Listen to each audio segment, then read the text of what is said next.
Yo Bakayalo Kono Yalo, et oui on se retrouve pour le résumé complet du chapitre 1150 de One Piece. Oui, il est déjà sorti, mais avant de commencer la vidéo, instant auto-promo, on va parler de mon nouveau manga, Waterworld, disponible également et gratuitement sur Manga Draft. Je te mets le lien en description, comme ça tu pourras cliquer dessus, et après tu fais un retour par rapport à ce banger. Je le répète, mon nouveau manga Waterworld, disponible également et gratuitement sur Manga Draft, va le voir, c'est rapide à lire. Voilà, c'est vite fait et puis tu vas voir la qualité d'image, elle est incroyable. Donc Waterworld, effectivement, sur le lien en description. Bref, on est là pour discuter, regardez ce chapitre 1150, ce résumé complet. Donc let's go, c'est parti, ça sort trop vite. Et on se regarde ça tous ensemble. Donc c'est parti. Donc le titre c'est Demi-Reversi. En japonais, les kanji signifient contrôle du renversement des ténèbres. Ok, bon.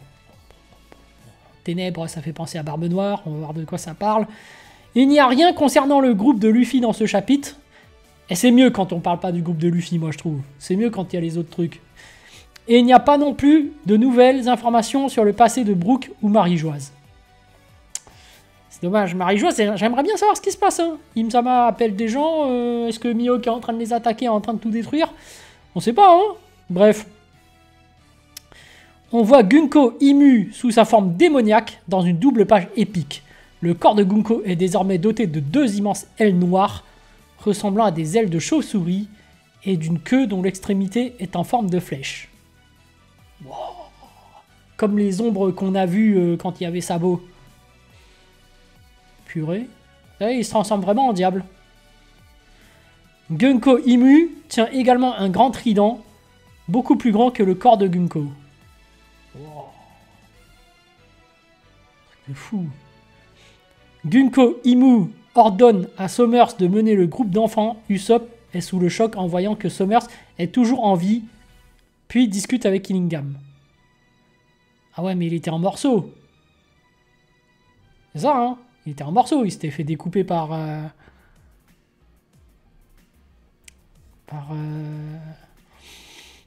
Ouais, bah... Mais après, il s'est fait découper, mais j'avais l'impression que le... Ouais, bon, bref. Je sais pas comment il a fait pour se reconstituer. À moins qu'il est toujours en vie, mais en morceaux. Bon, on verra. Gunko Imu, qui dit Killingham, c'est tout ce que tes MMA, les monstres des rêves, peuvent offrir. Ok. Killingham qui dit, bien sûr que non, patron. J'ai laissé quelques trous cauchemardesques ouverts. Ainsi, des monstres continueront d'être générés à partir des cauchemars de cette île. Ce sont des créatures de rêve, sans notion de mort. Ils peuvent tous être ressuscités dès que je donne le signal. Ah ouais, ça fait une véritable armée. Ça fait une véritable armée, mais bon, est-ce que c'est si puissant que ça? Non, hein, un simple coup de haki peut tous les mettre KO, à mon avis. Mais bon, après, il y a une certaine maîtrise du haki à avoir, donc voilà.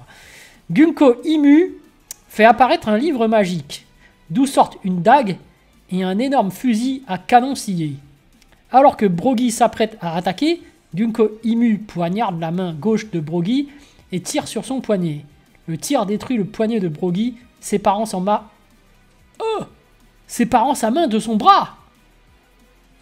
Ah ouais, c'est devenu gore, hein, One Piece. Ça, c'est devenu violent, hein. Déjà, Gaban, quand il était arrivé pour couper Sommer, je me suis dit, bon, ok, c'est pas un être humain, il est pas vraiment mort. Voilà, mais là, le poignet de Brogy, la main qui... Ok. Ensuite, Gunko Imu utilise le contrat du diable pour conférer à Brogy le pouvoir du mal. Brogy est englouti par le sol, puis réapparaît entouré de flammes sous une nouvelle forme démoniaque. Ah ouais, lors du premier résumé, je me suis demandé s'il y avait son consentement. Mais apparemment non, hein, c'est vraiment pas besoin de ton consentement, tu deviens démoniaque et puis basta, hein, et puis c'est tout. Tu deviens méchant. Oh, c'est violent comme pouvoir quand même. Mais après ça me rappelle celui qui piquait tes ombres là, le Shishibukai. Après il peut utiliser ton ombre. Bah, c'est un peu le même délire, hein. Bah un peu plus violent quand même, là. Parce qu'après en plus t'es immortel. Bref, Brogy est désormais beaucoup plus grand que les autres géants, environ 5 à 6 fois plus grand. Brogy a désormais deux ailes énormes, comme celle de Gunko Imu, 4 grandes canines et 2 cornes noires. Il tient également une énorme hache. Brogy peut utiliser son bras gauche même sans son poignet. Ok, bon, bah c'est un nouvel ennemi hein, maintenant. Il fait... Quelle sensation, j'ai l'impression que je peux tout faire.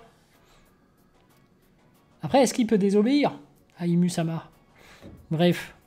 Ginko Imu utilise ensuite Domi Reversi pour transformer Dory et certains des pirates géants en ses subordonnés. Ah d'accord, le titre Domi Reversi, c'est... Oui, c'est ce fameux pacte d'Im-sama pour convertir les gens en démons. Ok, c'est donc ça le titre. Bon. Tous ont désormais une apparence démoniaque. Comme Brogy, ils sont beaucoup plus grands et ont des ailes, des crocs et brandissent d'énormes tridents. Celui de Dory est muni d'une épée au centre. Ok. Dans la dernière double page épique du chapitre, nous découvrons la nouvelle armée de Ginko Imu, le démon Dory, le démon Brogy et les démons des pirates géants à l'avant. Et plusieurs monstres de rêve derrière eux. Les monstres de rêve sont beaucoup plus grands que ceux de Killingham et ont des crocs et des cornes comme des géants démoniaques. Bon, après, c'est des randoms, hein. Même si c'est des démons. Pour moi, c'est... Bon. C'est pas un équipage Yonko, hein. Bon. Ginko Imu qui dit « Voici donc le pouvoir d'Elbaf. Pas mal du tout. Cette nation ne doit pas être détruite, mais gouvernée par Mu. Cependant... Observons encore un peu quelles performances ils peuvent offrir dans les guerres. » Ouais, donc ils veulent s'emparer du pouvoir des géants. Ah bah finalement, c'est ça qu'ils ont fait. Ils se sont emparés du pouvoir des géants. C'était leur objectif, apparemment. Bah voilà, hein. En mode démoniaque. Bah est-ce que c'est si puissant que ça? Je sais pas, hein. Moi j'ai l'impression que une armée de pacifistas, c'est mieux. Surtout depuis leur mise à jour. Le chapitre se termine avec Jarl et les géants dans le village. Les géants demandent à Jarl de s'enfuir car quelque chose de grave est arrivé au duo Dory-Bro. Mais Jarl est prêt à se battre. Ok. Jarl ne devrait pas dire ça à un fier guerrier. Ah oui, c'est vrai que les géants sont fiers. On va voir des randoms se taper contre d'autres randoms. Moi, j'ai pas envie de voir des géants se battre avec d'autres géants. Hein. Ça me saoule, ça, c'est nul. Qu'on passe aux choses sérieuses. Bon, ça tourne en rond, je le dis. Bon, regardez mon manga Waterworld, hein, voilà. Sur ce, je vous dis donc à plus en plus, ou plutôt à plus tard dans le car, ou plutôt à bientôt dans le bateau.